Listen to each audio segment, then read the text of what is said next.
দেশের সব রাজ্যে হবে মক ড্রিল। এটা যে কোনো সাধারণ বিষয় নয় তা স্পষ্ট, কারণ এভাবে দেশের সব রাজ্যে মক ড্রিল করার কথা সচরাচর বলা হয় না কেন্দ্রের তরফে। 1971-এ ভারত পাক যুদ্ধের আবহে এমনই মহড়া হয়েছিল রাজ্যে রাজ্যে, আর তারপর থেকে এই প্রথমবার এই মহড়ার আয়োজন করা হচ্ছে। আগামী 7ই মে বুধবার এই মক ড্রিল হবে বলে নির্দেশ দিয়েছে কেন্দ্র সরকার। আর এই মক ড্রিল হবে দেশের প্রায় 244টি জেলায়।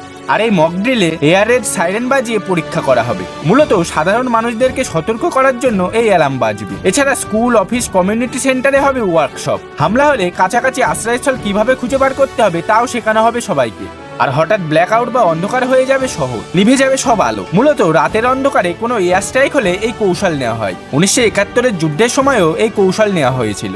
এছাড়া মিলিটারি বেস, পাওয়ার প্ল্যান্ট বা গুরুত্বপূর্ণ বিল্ডিংগুলিকে এমনভাবে ঢেকে দেওয়া হবে যাতে স্যাটেলাইটে ধরা না পড়ে। আর ঝুঁকিপূর্ণ এলাকায় শেখানো হবে কিভাবে দ্রুত উদ্ধার কার্য চালাতে হয় এবং কিভাবে সরিয়ে নিয়ে যেতে হয় সাধারণ মানুষকে। মূলত এই সমস্ত কাজকর্মগুলি করা হবে এই মক ড্রিলে। তো বন্ধুরা, ভারতীয় হলে ভিডিও শেষে অবশ্যই জয় হিন্দ লিখে জানান।